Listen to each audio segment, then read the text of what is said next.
தேவ ராஜ்யத்தினுடைய வல்லமை எங்க இருக்குன்னு சொன்னா முதல்ல பார்க்கிறோம், பிதாவாகிய தேவன் என்று பார்க்கிறோம். ஆண்டவருக்கு மகிமை உண்டாக சொல்லுகிறார், அவர் சர்வ வல்லமை உள்ளவர். வேதம் சொல்லுகிறது, அவரை குறித்து பேசுகிற போதெல்லாம் அவர் சர்வ வல்லமை உள்ளவர். அவருடைய ராஜ்யம் எப்படிப்பட்டதுன்னு சொன்னா அது சர்வ வல்லமை பொருந்தின ராஜ்யம். அல்லேலூயா.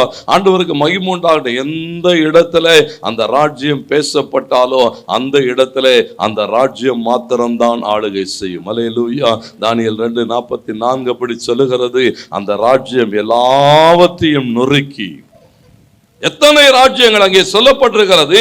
ஒவ்வொரு ராஜ்யங்களுக்கான அடையாளங்களாக அங்கே ஓமைகளாக பேசப்படுகிற போது வேதம் சொல்லுகிறது, மலையிலிருந்து கைகளால் பெயர்க்கப்படாத ஒரு கல் புரண்டு வந்து என்ன செய்ததா, எல்லாவற்றையும் நிர்மூலமாக்கி விட்டு அது ஆளுகை செய்கிறது. அது பரம்பி என்ன செய்கிறதா, அந்த இடங்களை தனக்குரியதாய் மாற்றிக்கொள்ளுகிறது. கர்த்தருக்கு மகிமை உண்டாகட்டும். ஏன்னு சொன்னா இங்கே சொல்லப்பட்டிருக்கிறது, பிதாவாகிய தேவன் சர்வ வல்லமையுள்ள தேவன். அவர் அனுப்பி இருக்கிற இந்த ராஜ்யம் எப்படிப்பட்டதுன்னு சொன்னா அது சர்வ வல்லமையுள்ள ஒரு ராஜ்யம்.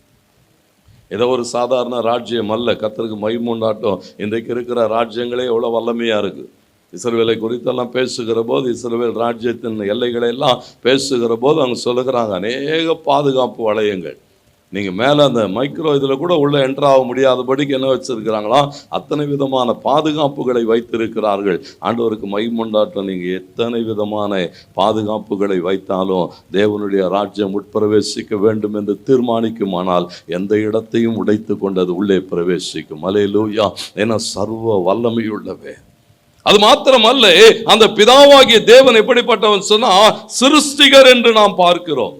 எல்லாவற்றையும் சிருஷ்டிக்கிறவர். கர்த்தருக்கு மகிமை உண்டாக வேதம் சொல்லுகிறது, தேவனுடைய ராஜ்யம் ஒரு மனிதனுக்குள்ளாக வருகிற போது படைவைகள் எல்லாம் ஒழிந்து போய் எல்லாம் புதிதாகிறது. அல்லேலூயா. எல்லாவற்றையும் புதிதாய் சிருஷ்டிக்கிறார்.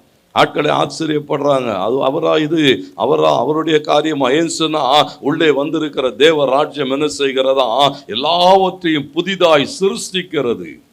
அப்போ இந்த தேவராஜ்யத்தினுடைய வல்லமை பிதாவாகிய தேவன். அது மாத்திரம் அல்ல, பிதாவாகிய தேவனுடைய அந்த ராஜ்யம் எப்படிப்பட்டதுன்னு சொன்னா அன்பை பகிர்ந்து கொள்ளுகிற ராஜ்யம் மாத்திரம் அல்ல, அதிகாரத்தை பகிர்ந்து கொள்ளுகிற பிதாவாகிய தேவன்.